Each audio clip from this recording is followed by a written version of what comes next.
வேணுமா? கர்நாடகாவிலிருந்து வந்திருக்கும் நண்பர்கள், ஆந்திராவிலிருந்து வந்திருக்கும் நண்பர்கள், கேரளாவிலிருந்து வந்திருக்கும் நண்பர்கள், அனைவருக்கும் எனது முதற்கண்ண வணக்கத்தை தெரிவித்துக் கொள்கிறேன். ஏனெல்லாம் நான் ஒரு நேஷனல் பார்மெண்ட் வண்டி ஸ்டேட் ஒர்க் பண்ணிட்டேன். அதனால் எல்லா ஸ்டேட்டும் எனக்கு ஃப்ரெண்ட்ஷிப் தான் எனக்கு. ஸோ அதனால் மேக்ஸிமம் 10-11 சென்டர் நான் ஒர்க் பண்ணிக்கிறதுனால எனக்கு தெரியாத ஆளே இருக்காது. அந்த அளவுக்கு எல்லாரும் பண்ணிக்கிறதுனால எல்லாரும் நல்லா பண்ணிக்கிறேன். அது மட்டும் இல்லாமல் நான் இது முதல் முறையாக இந்த வந்து விடுகிறேன். இதுவே எனக்கு தெரியாமல் போச்சு, அதனால் வர முடியல. ஸோ இந்த ஃபங்க்ஷன் அரேஞ்ச் பண்ணதுல ஒரு சாதாரண விஷயமே கிடையாது. அப்படியே நமக்கு ஒரு எப்போ தேதி கொடுத்தாங்க, அந்த தேதி ஃபங்க்ஷன் ஆரம்பிக்க போகிறாங்கன்னு அந்த தேதி கேட்டதுலேருந்தே நம்ம ஒரு பரபரப்பு டென்ஷன் இருக்கும். போய் அட்டன் பண்ணதுக்கு எப்போ அந்த தேதி வரும், எப்போ போகிறோம் எல்லாரும் காலம் அந்த ஆவலோடு இருக்கிற நம்ம அந்த ரொம்ப சாதாரண நம்ம எதுவும் அரேஞ்ச் பண்ணாமல் இருக்கும்போது அந்த ஆவல் இருக்கும்போது ஃபங்க்ஷன் வந்து அரேஞ்ச் பண்ணுற நம்பர் கேடி பிரசாந்தி, ராஜா, அப்புறம் மூர்த்தி, கவுடா, இவங்க எல்லாரும் வந்து அரேஞ்ச் பண்ணும்போது அப்போ ஒரு மாதம் எவ்வளோ டென்ஷனாக இருப்பாங்க யோசனை பண்ணி பாருங்க. ஒரு மாதம் ஃபங்க்ஷன் பண்ணணும், சாப்பாடு அரேஞ்ச் பண்ணணும், டீ அரேஞ்ச் பண்ணணும், எல்லாரும் இவங்க நடத்தணும். இப்படி எவ்வளோ பெரிய போராட்டம் டென்ஷன் பிறகு அரேஞ்ச் பண்ணிருக்கோம். உண்மையிலேயே அவங்க ஒரு பெரிய பாராட்டு கைத்தறி நம்ம கொடுக்க வேண்டும். அவங்க நம்பி இந்த மாதிரி ஒரு ஃபங்க்ஷன் பண்ணி அரேஞ்ச் பண்ணுவாங்க, ரெடி பண்ணுவாங்க. நம்ம ஒரு உற்சாகம், நம்ம எந்த உற்சாகம் கொடுக்க அவங்க நல்லா சிறப்பாக செய்வாங்க. அடுத்த மீட்டிங் நீங்கள் அவங்க சொன்ன மாதிரி எங்கே வேணாலும் எங்கே நீங்கள் செலக்ட் பண்ணிடலாம், அந்த இடத்துல மீட்டிங் வச்சுக்கலாம். ஒத்துழைச்சாலும் கிடையாது, எங்கே வேணாலும் வைக்கலாம் உங்கள் விருப்பப்படி. ஸோ அதுக்காக அடுத்த முறை மீட்டிங் இதோட சிறப்பாக இருக்க எல்லோரும் நம்ம ஒத்துழைப்பு தர வேண்டும். அதே போல் நான் வந்து ரிட்டையர்மெண்ட் ஆகிட்டு ஸோ நான் விஆர்எஸ் தான் போனேன். நான் விஆர்எஸ் தான் போகும்போது ஒரு சாதாரணமாக ஒரு லீவில் போகிற மாதிரி லீவில் போகிற ஒரு லெட்டர் வாங்கி அதை சாதாரணமாக போயிட்டேன். அந்த எதுவுமே கிடையாது, எதுவும் கிடையாது. ஒரே ஆள் லெட்டர் வாங்க நேராக வீட்டுக்கு போயிட்டேன்.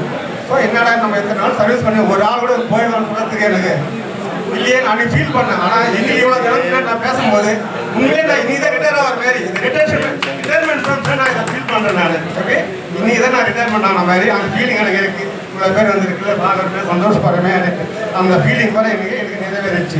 என் வாழ்க்கையில் நான் ரிட்டையர் ஆனதுக்கப்புறம் எத்தனையோ போராட்டங்கள் வாழ்க்கையில் எப்படியாவது சாதிக்கணும். சாதிக்கிறதுக்கு வயசு கிடையாது, எந்த வயசு சாதிக்கலாம். இந்த வயசுல நீங்கள் வயசாகி விட்டதே என்று யாரும் உட்கார வேண்டாம். முதலாவது முடிஞ்சால் ஏதாவது செய்யுங்க, நானும் செய்யுங்க. சாதிக்கிறதுக்கு வயசுல நீங்கள் எதுவும் சாதிக்கலாம். சொல்ல மாதிரி கோடாக்ஸில் போய் என்னை கூட கூப்பிட்டாங்க, இடம் நடந்தது ஆட்பாடியில் போய் செலக்ஷன் ஆனேன், ஜாயின் பண்ணிட்டு நான் போகலை.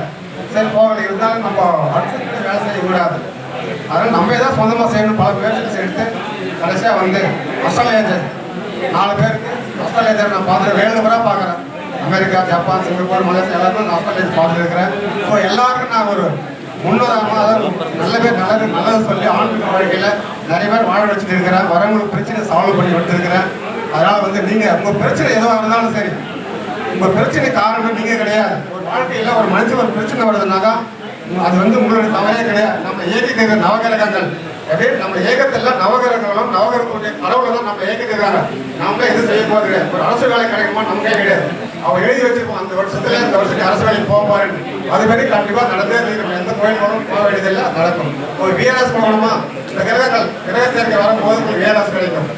ஸோ அது இப்போ அதனால நம்ம கொடுத்துட்டு போய் கிடையாது. ஸோ நம்ம ஒழுங்காக வந்து நம்ம வாழ்க்கை சிறப்பாக இருந்து நம்ம ஒழுங்காக ரிட்டையர்மெண்ட் முடிக்கணும்னா அது உண்மையிலே பாக்கியம் தான்.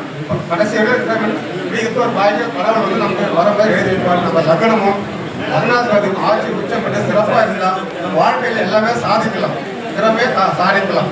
ஒரு பசங்களுக்கு கல்யாணம் ஆகலையா, திருமணம் ஆகலையா, எந்த கோயிலும் போகுது ஜாதகத்தில் அதுக்கு முன்னாடி கல்யாணம் சுக்கிரன் குரு நிலைமையில் இருந்தால் இல்லை அதுக்கு முன்னாடி கோயில் போய் சொன்னால் திருமணம் நடந்துவிடும்.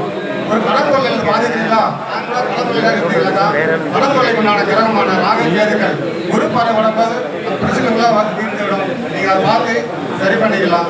வாழ்க்கையில் வந்து ஒரு பெரிய ஒரு குடும்பத்தில் பிரச்சனை அப்படின்னாக்கா அந்த ஜாதகத்தை பார்த்துனாக்கா குடும்பத்தில் இருக்கிற பிரச்சனைக்கு ராகு கேது குரு இதெல்லாம் பார்த்துனாக்கா அதை தீர்வு சொல்லுவாங்க.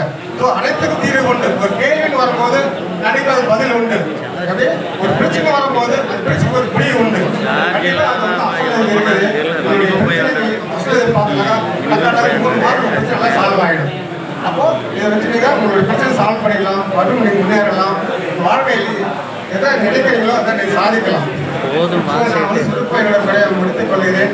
இந்த வாய்ப்பளித்த அனைவருக்கும் நன்றி, வணக்கம். மீண்டும் வந்து அடுத்த முறை மீட்டிங் இருக்கும்போது எல்லோரும் இது மாதிரி கலந்து ஆக வேண்டும். எல்லாருக்கும் ஆண்டவன் நீண்ட ஆயுளை கொடுக்க வேண்டும். நம்மள ஆரோக்கியமாக நல்லா இருந்தாலும் வீட்டுக்கு வர முடியும்.